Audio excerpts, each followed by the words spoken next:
Good evening, everyone. I'm Michael Pelias, the host for The Radical Imagination. We welcome our audience and our friends that are viewing tonight. We have a very special group of people tonight, two persons. My good friend John Clark, who is visiting here from New Orleans, and Quincy Saul, the founder of Ecosocialism Horizons. And we're going to have a conversation around imagining the Implacable Community, a book that John wrote recently, The Implacable Community, Realizing Communitarian Anarchism. And we're going to have a discussion around creating the community, which is kind of our mantra for today, to work with that proposition. And I want to welcome John. I'm going to first put up his book so people can see it, and then I'll talk a little bit about John's work. The Implacable Community, this is it. It's available from Bloomsbury Press. It's a first-rate read. He is also doing a course on it here, sponsored by the Institute for the Radical Imagination, on Tuesdays and Thursday nights at LIU Brooklyn. And I encourage people to come out because it's an excellent attempt to both explicate and even rethink the book, even though it's been out only about a year and a half, I think, to rethink, or 2 years, to rethink the book in more contemporary terms. So this is a great thing about John, always changing and looking at the new reality, and we'll talk about that today. And Quincy will talk somewhat about eco-socialism, what that means, you know, and I'm sure there are going to be many overlaps about creating the community, or really creating the impossible community. We'll talk about this word impossible and what that may mean in this context. First, I'd like to say I met John Clark about a year after Hurricane Katrina hit New Orleans.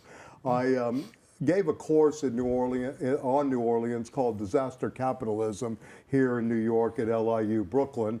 The subtitle was New Orleans Then and Now. Then was before Katrina, now was after Katrina. And John was very gracious in hosting my students at his house, giving them a lecture, welcoming them for 6-7 hours. We usually cook them a meal, and these students from Brooklyn, New York, and Bed-Stuy in particular are extremely fond of John. So I owe him a great deal for making us feel very much home. Thank you, thank you. And so anyway, I'm going to turn it over. This book is really the result of many years of thinking. You know, as we remember, Katrina hit late August of 2005, and this book is the product of a long reflection, not only on that event, but other events in the world, but I think that's the primary impetus from it. Maybe you could talk a little bit how it crystallized, how it was generated, you know, it's embryonic to finished product, and you know, and maybe I think you're going to read from it. Okay. Yeah, I'd love to do that, and I'd love for both of you to break in at any time. Okay. I don't want to do a monologue. I'd really like to talk about the issues. Yes. And, you know, please interrupt me. Okay, we will. So it's really a product of my life, you know, and the whole evolution of my thinking and my living. And I'm going to be doing a presentation at Woodbine next week, and what the topic that I'm using is trauma, truth, and transformation. There's a subtitle too, but that's really the key. Sometimes you already are discovering a truth or many truths, and it takes a trauma to make that truth more evident. And also it takes the trauma sometimes to make the step from insight into the truth to taking steps toward self-transformation and collective transformation. So Hurricane Katrina was definitely that kind of transformative event in my life. I had gone through a couple before that, many. I had gotten very involved in the 1990s in the struggles of the people of West Papua, and who were being subjected to genocide and ecocide by a large corporation that had its headquarters in New Orleans. And my encounter with the Papuans and their reality was a transformative process for me over a period of 10 years. Almost immediately after that, I got involved in working with Tibetan refugees in India. And my experience with the Tibetan people has also been very transformative. And in a sense, this was the background for the Katrina experience. I was in Dharamsala, India, when the hurricane hit.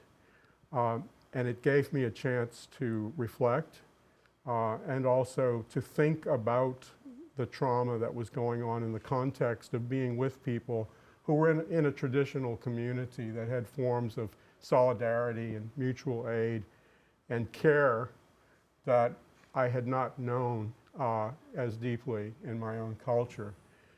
So in a way, I thought maybe I was at the best place in the world that I could be if I couldn't be home with my family and friends and people who were undergoing this traumatic event. But I did try to get back as quickly as possible. And immediately on returning, I became part of a recovery community, a grassroots recovery community of people who were engaged in doing whatever the community needed at that time. It was a combination of local neighborhood people and volunteers from outside. And I don't want to do reading in our discussion, but there is one passage that I thought maybe I would read because it says so much about that experience. And in a sense, my discovery of the Implacable community, almost in my own neighborhood, pretty much where I grew up, and how that had a profound effect on me and led me to the conclusion that I knew how I wanted to spend the rest of my life, the kind of community that I wanted to live in for the rest of my life, and that I'm struggling for with my friends right now. I'll do my first interruption. Great. I mean, it seems like you are really speaking about imminent action. It was not really speculative or theoretical action. You really learned through this experience of getting back to New Orleans and previous experiences that the imminent addressing the need of the moment was really a very transformative activity. I wrote a chapter, I wrote a couple of articles which ended up as a chapter of this book called Disaster Anarchism. And that's what it's about. The non-hierarchical, egalitarian kind of response to disaster. That's the other side from disaster capitalism. So it was a trauma that led to immediate action and discovering what we really needed to do. We just had a little conversation, I'll interrupt myself before I read that too, about mourning and how important mourning is. When I was in India, we didn't have TVs where I was staying, but we were staying at a Tibetan guest house, and there was a restaurant on the roof with a TV. So everybody from New Orleans gathered around this little TV, and the BBC was showing us what was happening to our community. And we were beginning to mourn because it was becoming evident that 1,500 people had died in the community and that most of the city had been flooded, most of the homes had been at least temporarily destroyed. It would take a lot of rebuilding. We didn't know what had happened to our own families or our friends or neighborhoods. In fact, one of my kids was missing for weeks until I found out what had happened to him. So it was a very traumatic time. It was a time in which we had to reflect. We had to mourn for what was happening to our city, which was absolutely unbelievable to us. We had to come to terms with the fact that the dominant institutions, the state, capitalism, were not intervening in a positive way. And we knew that it was up to people themselves, to the neighbors, to do what was necessary. So I felt this tremendous need to go home and to get involved in this process. I was also thinking about, this was my thought, it's still my thought today, who will do what needs to be done? And I had worked with a lot of people. I taught at Loyola University for, at the time, I guess, 35 years. I had a lot of friends on the Catholic left. I had been involved in the Green movement, the Green Party, the grassroots Green movement, the anarchist movement. and other movements. And I was wondering who would step in and do what was necessary.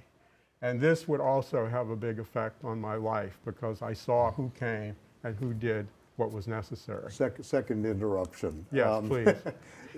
It seems to me, and you can correct me if I'm wrong, it's really an ex-Black Panther or a member of the party that was one of the more original and immediate interventions there post-Katrina. I'm not saying that this was the only one by any means, but it's interesting that it was a Black Panther figure who we knew in the 70s. That's a really important fact. Okay. And again, one of my favorite books about education is a wonderful book. I read it in the early 70s when I got involved in alternative education movements, and I had young kids, so it was, again, a big issue. And there's a guy named George Dennison who was a Gestalt therapist, and he spent a year working in a little free school in New York called the First Street School. It's the most beautiful book on education that I've ever read. And he said what he learned from working in that school is that we're always trying to save time, and the important thing is to lose time. And that reminds me of the book I just got, which is We Have No Word for Time, which is by Evan Pritchard, and about his Micmac Indian culture. And that's what he said about education, that when you need to know something, you focus on that. That's what education is about. So let's not get to the point too quickly. Let's see what's really important. And Malik Rahim is really important. Yes. I have a blog that I started recently for Changing Suns Press. I have a book coming out from that press, and they asked me to do a blog. And one of the first entries, it's really kind of a long article, is on the Black Panthers. Because the more I looked into the history of the Black Panthers, the more I realized that their experience had to be recognized as an important chapter in the history of grassroots community, and the free community, the community of solidarity and liberation. And Malik Rahim, who is he's a very good friend of mine, was one of the key people in the Black Panthers in New Orleans, and in fact was involved in a famous shootout with the police. Ultimately, the Panthers were exonerated. But what's very extraordinary about this encounter in the Desire Project, which is a very interesting concept, the Desire Project, because I began to talk about our little project on Desire Street, which is where I went back to, as a kind of desire project. And what was the communal desire that we were trying to express? But one of the largest housing projects in New Orleans was called the Desire Project. And when the police attacked the Panthers, thousands of members of the community intervened and put themselves between the police and the Panthers. And we have to know about these chapters in the history of community. When community is that mobilized, when thousands of people can act as a community, when there's something that I'm looking for that we could call the charismatic community, when there's this idea of charisma, which has always been invested in some leader or authority figure. What are these moments when the community itself becomes charismatic? And charismatic refers to a gift. When is this powerful gift bestowed on the community and we can act as a community in a powerful way? And that's what happened.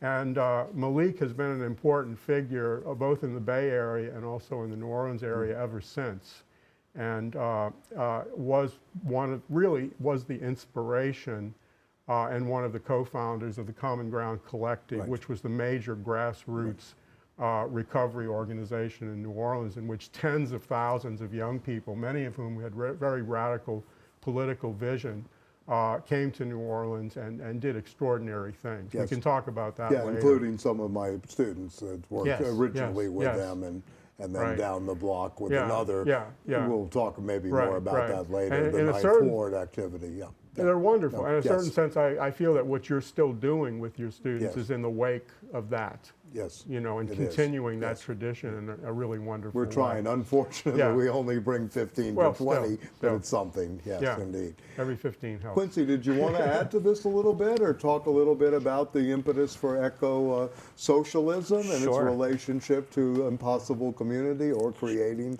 Sure. or create the community? Yeah, I mean, I was just on the way here, walking here in Harlem. I noticed these bus posters, which I'm sure, I don't know if they're only in Harlem, but people probably seen them, that say, you know, prepare yourself, and they have a picture of some disaster happening. And then on the one level, it's sort of a post-Katrina admission that the state's not going to help you.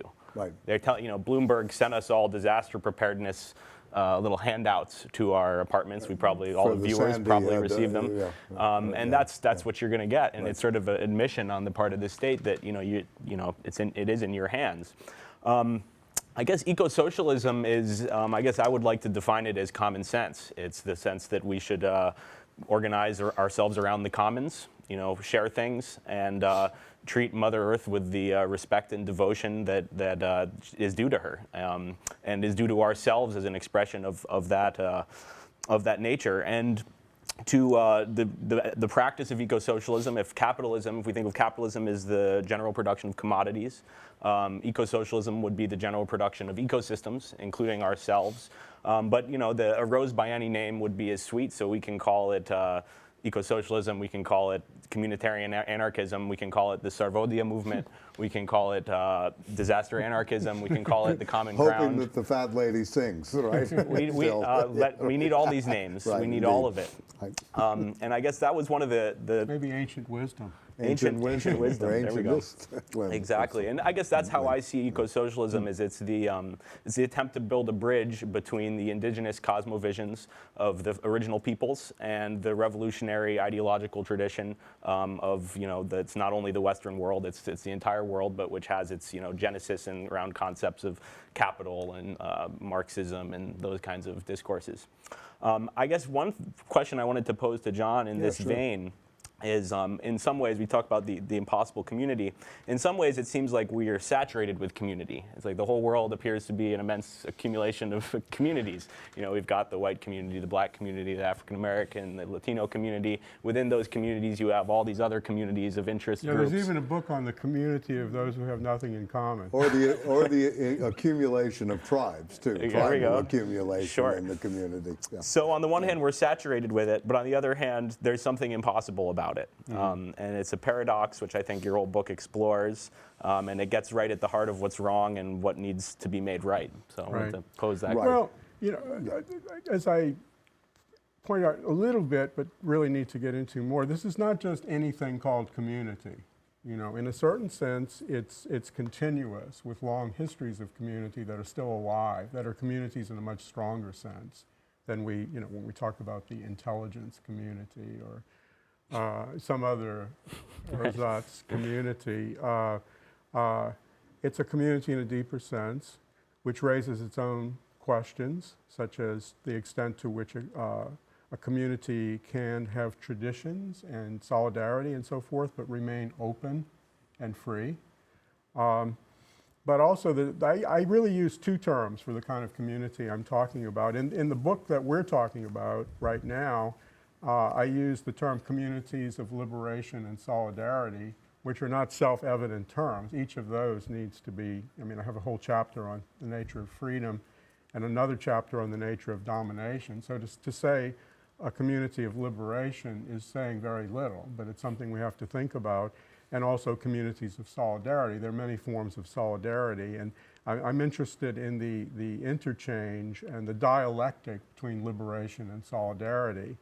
I say at the beginning of the book, in a sense, what I'm doing is investigating libertarian communitarianism. And political theory tells us like libertarians are these sort of right-wing individualists. The communitarians are kind of conservative, maybe a little repressive kind of people or something like that. So to put the two together is itself a challenge to conventional political thinking, certainly in political theory.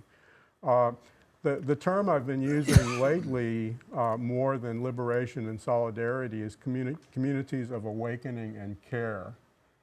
We had, I still haven't read the passage that Why don't you love do so that? much. Yeah, But after that, I'd well, like to talk yeah. about a project that came out of this post-Katrina experience, which is the Terre Institute for Community and Ecology, Yes. which I left the official academic world in order to work on.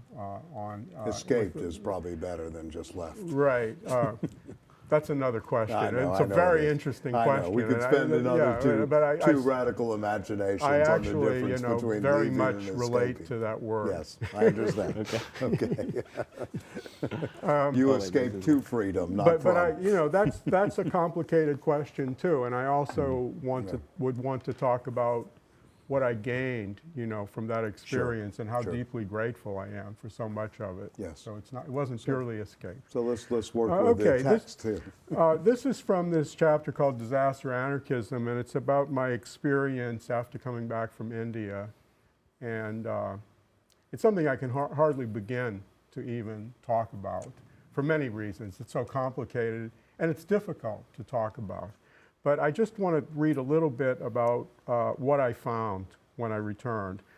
For the first week after my return, I worked primarily with the collective in the Bywater neighborhood of the city, which was inspired by the Common Ground project across the river in the Algiers neighborhood. This was Malik Rahim's project.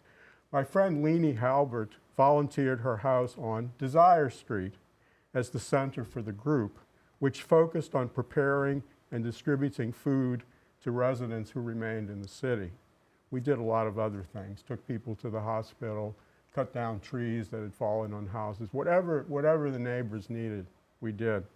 A dozen or so volunteers stayed there or camped nearby, and many more came by to help. A Food Not Bombs group from New Haven joined the project, along with many other local and outside volunteers, including many young anarchists. Leanie's house became a focus of social activity and hope in a largely deserted neighborhood and city. The food deliveries lifted the spirits of many and were essential to others who were isolated, such as an elderly man who had not even heard about the hurricane and flood several weeks after the events. He was completely isolated in his house. A reporter from the New York daily newspaper Newsday did an article on the group describing his first encounter with communitarian anarchists. Shock to this journalist. The reporter explained that Leanie, quote, had come back into town with some of the aforementioned communitarian anarchists, people who believe in do-it-yourself action within small groups. Her aim was to feed the hungry and to bring water to the thirsty, to fix the broken homes of her neighbors, and to offer a sense of community in their deserted streets. He conceded that whatever Leanie and her friends called themselves and whatever they believed, they were doing a good thing, and quoted Leanie's own explanation of what our group was doing. I just wanted to bring love back to my neighborhood. This may be an offense to the militants and foolishness to the postmodernists, but it's as good a description of communitarian anarchism as I have ever heard. And this really guided my direction of my life after that experience. It's really the question, who is our neighbor? And what is our neighborhood? In a sense, our neighborhood is the oikos. Our neighborhood is the home. Our neighborhood is our community. Our neighborhood is the earth, the big oikos. How can we bring love to that? That's the question. What does that mean? So one of the things I did is start an institute called the Terre Institute for Community and Ecology. Since about 1990, I've been trying to put aside money and buy land on a little creek along the Gulf Coast, along the Mississippi Gulf Coast. We have 87 acres now. It runs about 3/4 of a mile on a little creek. And in the state of Mississippi. It's in the state, it's right In the outside state of Louisiana, in the Mississippi, state yes. of Mississippi, yeah. So the purpose of that institute was to be exactly what Leanie was talking about. that an interesting thing that we're on Bayou La Terre. It means the earth in French, but it's an interesting word in languages like French and Spanish and other languages. There's the same word for the earth and the land. Right. So on the one hand, we're trying to learn how to care for the earth, but on the other hand, we're learning in place. This is where topos comes in. Right. I have a chapter on utopia, utopian dreams and nightmares, or I'm not sure what the title is in that book. I've done several versions of it. But I'm proposing a kind of utopianism, which means the nowhere of the imagination, the ideal place. It's also sometimes spelled E-utopia, which means the good place. Right. The possible good place that we are creating or receiving as a gift. And thirdly, it's utopianism. It's learning to know your place on the earth.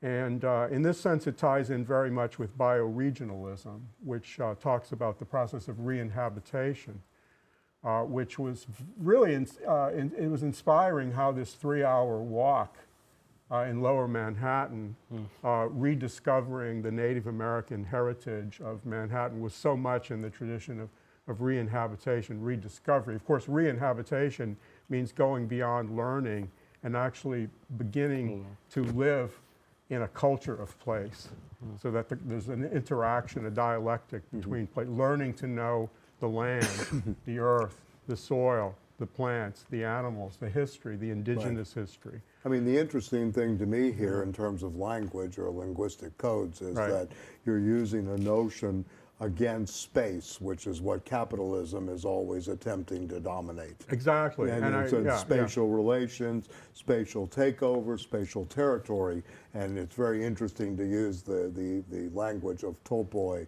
and topos and even, against this. And to think it's a of very, very, place very versus interesting space. question. Yes. Yeah, Right, one of the right, things right. I've been thinking a lot about that I didn't really discuss much in that book is, well, there are 3 terms. One is space and one is place. And part of what I've done is talk about space as more the... Space is the place. Sorry. Space is the place, but unfortunately space is sometimes not the place. Not the place. But I That's mean, part of the I problem. recommend learning that Sun too. Ra version. Yeah, it's wonderful. It's absolutely wonderful. Sunrise, great. A great inspiration to me. From Alabama, by the way. Okay. So, And Saturn. And Saturn, of course. Well, yeah, he didn't claim Alabama late in his life. That's so true. we're in between Louisiana now, between Sun Ra and Dr. Yes, John. exactly. I don't know what it is Dr. exactly. John and Sun Ra. That's a good combination, right? Must have been the right place. It's the right and place. we hope it's the right time. But part of the time I've been working with these concepts as space as being more the Cartesian, geometrical space, the space of real estate, the space of capital, the space of the state, the space of boundaries, borders, property lines, etc., and place as being the experiential, nature-rooted, ecological, eco-cultural place, the place of living, the place of interaction with other living beings. But I also use another term, which there's actually someone else who uses it in a different way. We won't get into that, but splace. Yes. Or it was originally a French thinker that I discovered who was using that term, esplace. And that's really what we find. Every spot on the earth at this point contains a dialectic between space and place. Right. You know, you'll never get to that place. There's no pure, pristine place that will be free from the spatiality of domination, in a sense. Right. So we have to become aware of how we fit into that dialectic and, you know, the fight that we're fighting to regenerate the earth, to regenerate human culture of place. So those are some of the concepts that we can think about when we get into these issues. Just go to Quincy for a second. Ecosocialism. What is the eco besides the ecology? What relationship would this have to economy? You know, eco-mimesis, if you will, the mirroring of the economy. Sure. And of course, what is, you know, since we have a so-called socialist running for the Democratic Party presidential nomination, maybe we could talk a little bit about what type of socialism and how would that be different than Sure. the democratic socialism, or really what I consider an early New Deal program in Bernie Sanders. Sure. And Well, how those you would overcome. Yeah. Those are a lot of questions, but let's see if I'm sorry, I can tie them together. That's how the questions come at us all at Yes. once. So Right, we got to right. find Well, our. it's all in your organization, the Right. Eco-Socialist Horizon. So Sure, sure. I guess you talked about the oikos. We'll start with the economy question. If you go back and read the origin of where this term came from in Xenophon Economicus, it really is all about this sort of almost worship and detailed vindication of rural life, of pastoral care for the environment. And the characters go on to explain how nature is the best teacher, and if you just look, if you don't need to learn anything in a book, if you just are a close observer of nature, you can learn how to grow food upon it and learn how to maintain your household in such a way that it's going to be replenishing for future generations. So in a sense, ecosocialism is as old as Xenophon and older, in the sense that an economic system which we live in now, which is pure, which has no reference. Ecology is literally called an externality. It's a parasitic system, but it's one that can never last forever, because here we are on planet Earth, and everywhere we look, there is a sign that it's hitting up against its limits. And so we see, people like Bernie Sanders or Syriza in Greece or Podemos in Spain, these kind of, moderate left, or if you globally, you could even think of it as moderate right, depending on what your perspective is on these things. But people are calling for political revolution. People are recognizing that you have to think outside the box to make any difference, because precisely that we live in this parasitic system, which we've been talking about today, is capitalism. And so I think what John is talking about is the most important question in the world, is how do we re-embed ourselves in a living system, having lived so long on a parasitic system. Even though it's all the answers are there, the birds, the trees, the food still grows from the ground, and yet we find ourselves very far from ourselves. So we're recapturing the host, is sort of where Well, you're going here? we want to be recaptured. Yes, we want to be recaptured. We want to be recaptured. Okay. Karl Polanyi talks about capitalism being the process of all social relations becoming embedded in the market, and we want to re-embed ourselves in something much wider and much older than the market, which you can sense this in these the gift ceremonies of original peoples, and I think this is something that John is very important on. Is doing this kind of anarchaeology, as he calls it in his book, of pulling out lessons from around the world, which are so often ignored by scholars in this part of the country, which imagines that it's the whole world. It even imagines it's two continents. We call ourselves America, and it's two continents. But is to this rediscovery, and I think that of movements like the Sarvodia movement, of things that happened in the past that are these small moments in history. In the Spanish Civil War, or many others that John brings up, which I think are what we need to rescue ourselves. And it's the ancient wisdom. It's in Xenophon too. Even the Europeans were indigenous once. So the relationship, just to kind of frame this a little more historically, if you will, the relationship of socialism as a historical force. That actually begins with the utopian socialists, maybe even earlier, all the way until the present. How do you situate yourself in that history, or do you think you're doing something radically different than the democratic socialists in Germany during the Weimar period? Then, of course, other socialist governments that have obviously come into being since.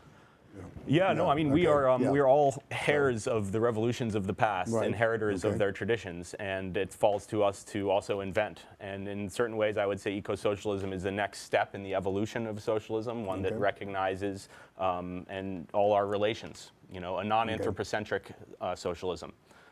If capitalism means capitalism is in the center, and socialism means society's in the center, ecosocialism would mean that life is in the center. And it's up against the wall kind of situation, because that's really what's on the line, the sixth mass extinction.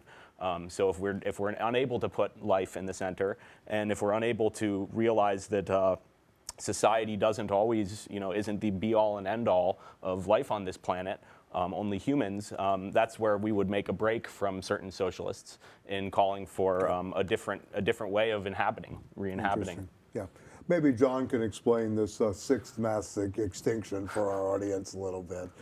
You might as well, since you use it and you do speak to it. Well, yes, please. Yeah, I mean, there's a big topic there, which is the nature of the ecological crisis. Right. And one of the things that strikes me is how focused people have become on climate catastrophe, but the problem is much larger even than climate catastrophe. And for many years I've taught a lot of environmental or ecological courses, but there's one thing I tell my students, that there's one, it doesn't matter what you're studying. It could be modern political theory, it could be a film course. There's one thing I tell all my students, that we're in the sixth great mass extinction of life on Earth. We're in it.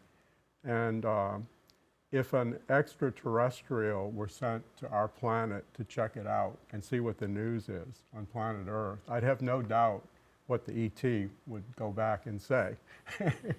Call up Steven Spielberg. Right. No, yes, we have a good sequel here. We'll have a sequel.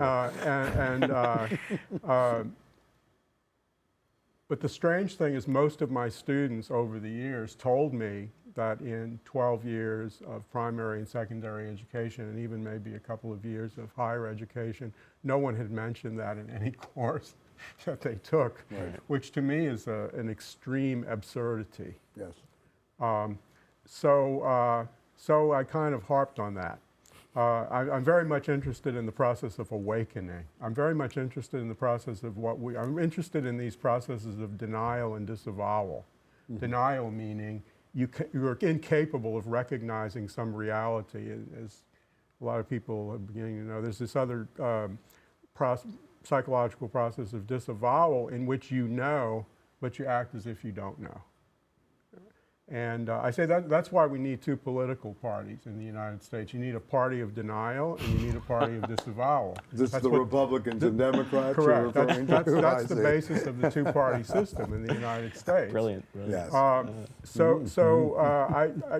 spent a lot of time thinking about what could possibly, and also I've studied a lot of Asian philosophy. Buddhist philosophy is very much focused on the problem of awakening, and why, that we are deadened, we're zombies. I mean, this kind of converges with popular culture and the growing awareness in popular culture that people are the walking dead. In a certain sense, and of course, now when we see people looking at their devices and not paying any attention, as a bike rider, I notice it all the time because they walk in front of my bike all the time. We're going from voodoo economics to zombie capitalism, right? Right, and voodoo could at least be a good thing. Yes, well, we'll see. Yes.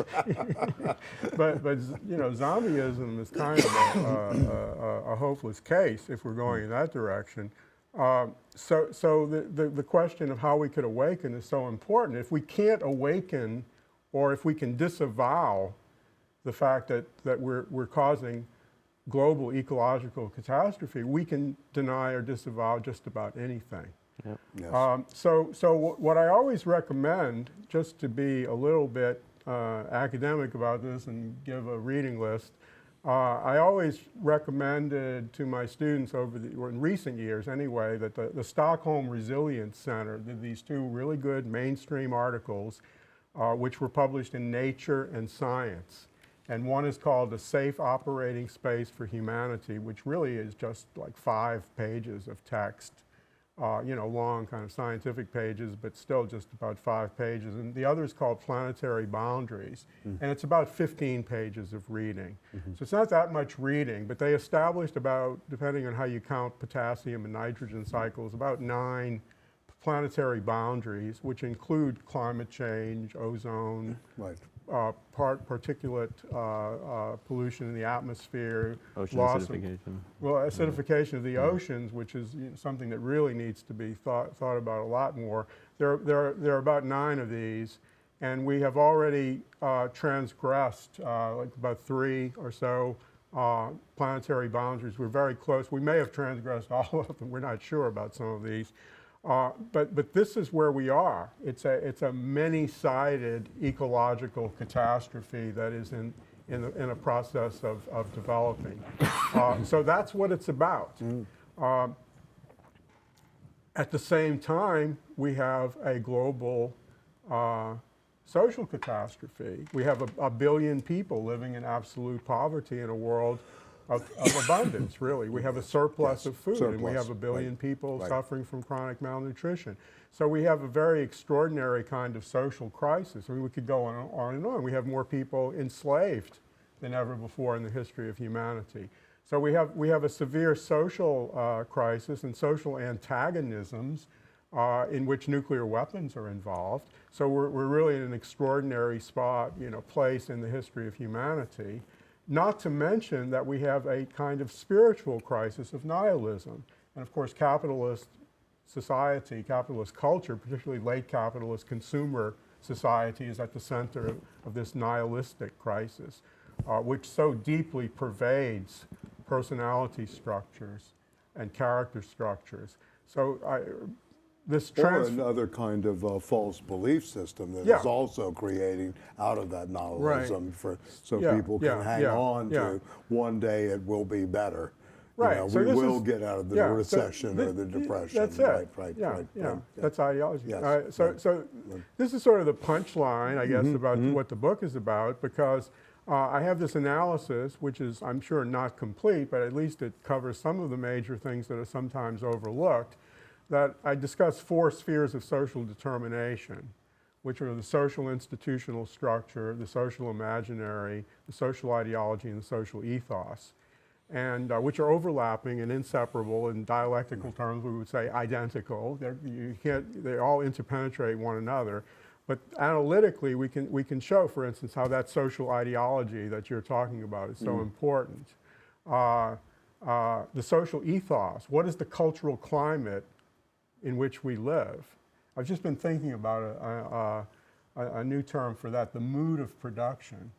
I think the pharmaceutical industry is going to grab that one very quickly. That is a very big part of this whole problem that we have to think about. So what I've been thinking about is how could we possibly break out of this cycle of these 4 spheres of social determination ultimately being in control. And so what I claim in the book is that we have very good examples of how to escape from it. You have to live in a different world. It's not, we have to say not just that another world is possible, but we have to actually start living in that other world. That's a good point. In which we have a different social institutional structure, a different social imaginary, a different social ethos, a different world view, which would replace the dominant social ideology. And how could we do that? And we don't have time to go into all the examples that I discussed, like the base communities of Latin America. We would look at the Zapatistas and, of course, the Gandhian and Sawadaya movement in India and many other examples that give us some hints. But quickly, what I would propose is, well, imagine if we had a social movement in which everybody in the movement was part of a transformative affinity group of maybe a dozen people who would be working on themselves as a small community regularly, meeting with one another every week, maybe every day, and that these affinity groups would be part of small base communities of perhaps 50, 75 people who lived in a neighborhood and were transforming their life within a neighborhood, and that these were part of a larger community. I mean, I invoke people like Martin Buber, who said that a true human community has to be a community of communities. Gustav Landauer said a union of unions of unions. He used the German word Bund. A union of unions. He was a friend of Buber, and these two communitarian figures have very powerful ideas, which have had a certain historical influence. In the Sawadaya movement in India, there was an amazing program which I recommend that people find out about, which ultimately aimed at transforming every village in India. Every village would have a worker from the movement working in that village, would use traditional institutions. There was a kind of institution like a village square that would be a center of public activity. There would be there's a tradition in India of a 5-person village council and also a village assembly, and all of these would be transformed and developed. They're not innovations, they're traditional institutions in India. But one of the many things, and I could mention a lot of others, but one is to have what the movement called an ashram, which a lot of people think of as like some kind of religious retreat center or something like that, but it wasn't. It was like an eco-village, that the community, the movement, would create something like an eco-village based on a transformed, really ecological, humane form of production in every village, so that people could see what the new way of life, which in many ways is a very old way of life, is really like.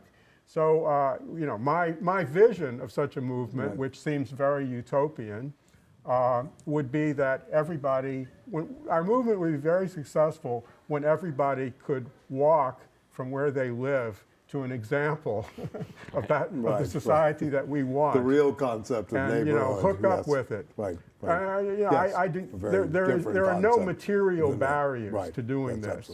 The barriers are ideological, imaginary, and ethotic would be the other word. It's our habits of life that prevent us from doing these things. So that's a little bit of what the book is about. Right. Great. I wanted to ask on that front. You had a passage in the book before you gave us that very inspiring conclusion. You sort of outlined for us a very toxic twilight of the world. Right. And there is a line from the book. That's a good line. I wanted the toxic twilight of the world. Nietzsche couldn't have done it better. Right. So in that context, you say in the book, today any manifesto of radical politics would necessarily seem like a thoroughly impossible document. It would demand the impossible and allow the impossible to make certain demands upon us. Right. And I want to ask you about that second part. What does, and I think maybe you just said it, but go a little bit deeper. What does the impossible demand of us now, in the moment? If our obstacle as individual is sometimes in our heads, in terms of and in our hearts, ideological and ethotic, how can we, you talked about the breakthrough, how can we awaken ourselves? Okay. I mean, that's an impossible question, of course. I know that. Yeah. So I'll It's the try to do possibility of impossibility. But there it are two demands things that come to answers. mind immediately, and this is a totally inadequate answer. But one would be it demands our life. And if we compartmentalize our politics or anything else, it's not going to work. It demands our life, which means including willingness to die. We are going to die. Right. The question is how. Right. So that's part of it. It's better if we can live and do it. We have to be willing to live it or die it or anything in between. And secondly, there's something I've really thought about. It's also not exactly what we can do, but I've thought a lot about the concept of negative capability and the ability to receive a gift. And we focus so much on how we can go out and do it, but how do we put ourselves in a frame of mind, in a state of being, to be receptive to the gift of community and the gift of what others have to offer, and that is the basis for community.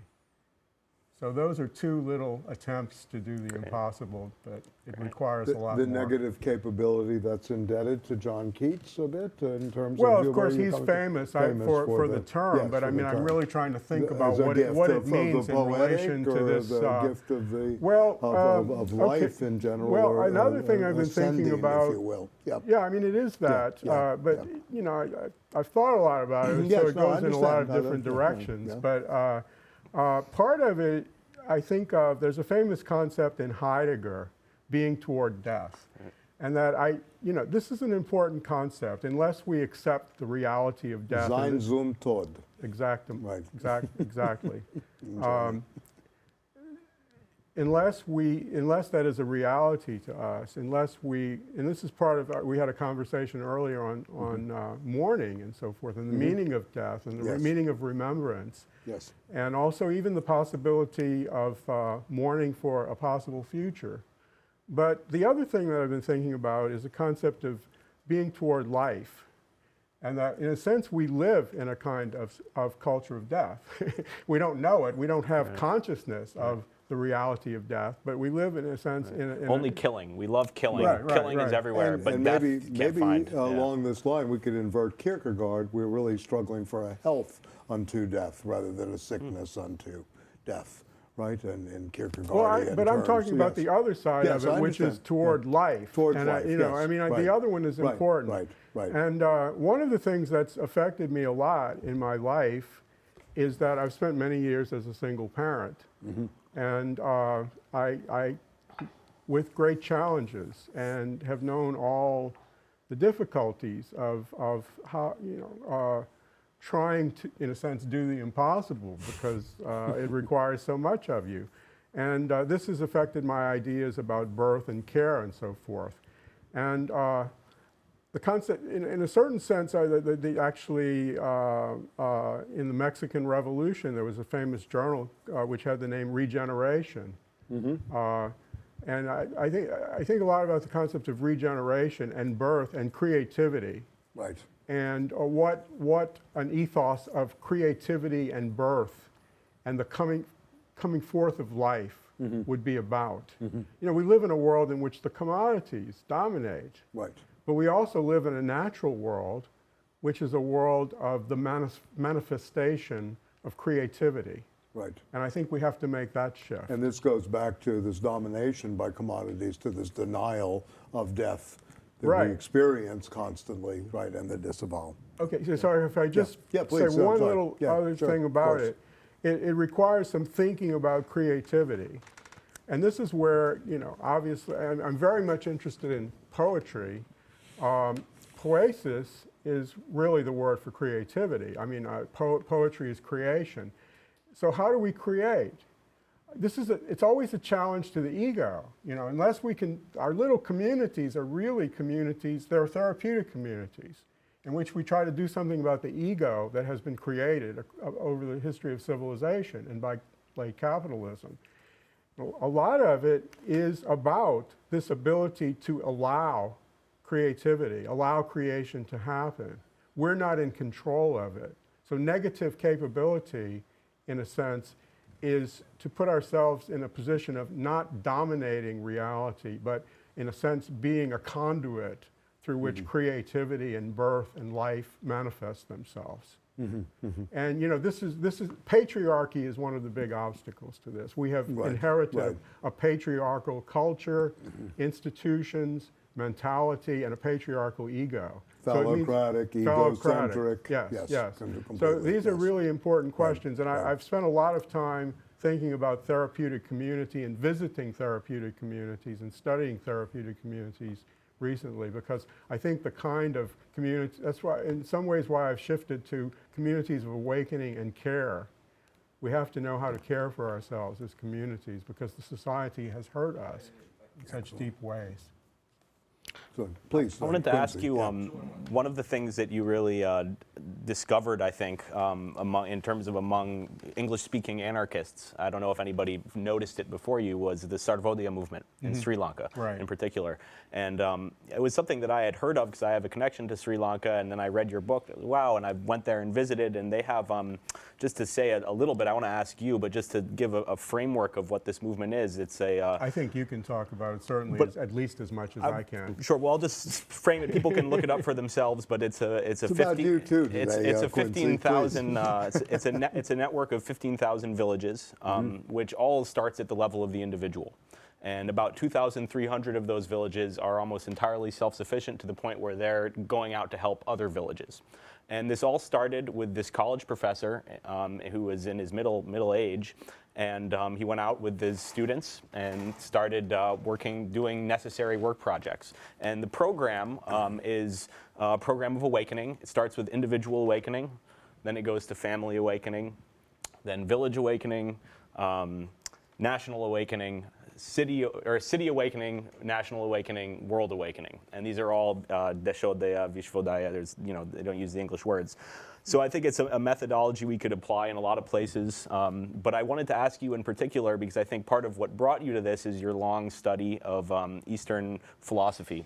and Buddhism and Taoism. And if you could sort of isolate for us and for the viewers some of the more important things you've come across that can be of use in terms of rescuing us from ourselves. I think a lot about Gödel's theorem, the mathematician who proved that in any closed system there are self-evident truths which can't be proven. And I feel like we're often in a situation like that where we know that, common sense, we got to get back to the earth. We know we want ecosocialism, but it's totally impossible because we're in this closed system. And the way we get out of it, Gödel called proof by diagonalization. You take something that's totally outside, and that's how you rescue yourself from this systematized city. It's a very Gilles Deleuzian approach, by the way. Maybe. But anyway, we only have about a minute, so we'll ask John to give a very quick 5-hour question response. Okay, sorry, I didn't know very it was quick, last John. one. We I'll have give a about very 30 seconds. simple answer to it Yeah. that doesn't require any real studying of Asian philosophy or anything of that sort.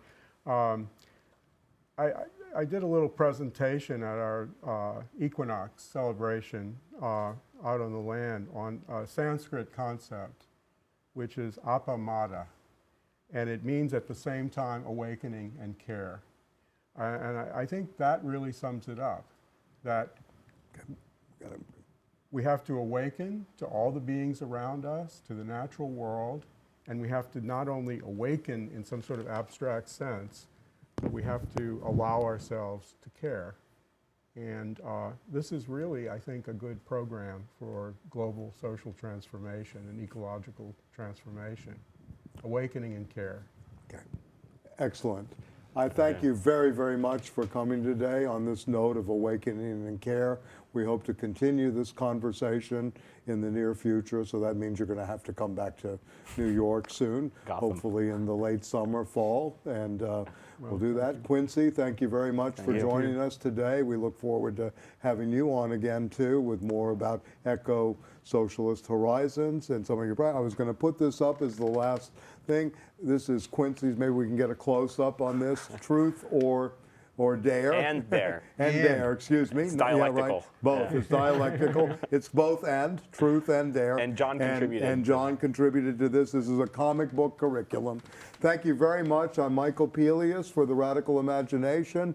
We wish you a good evening, and we'll see you next Sunday. Thank you.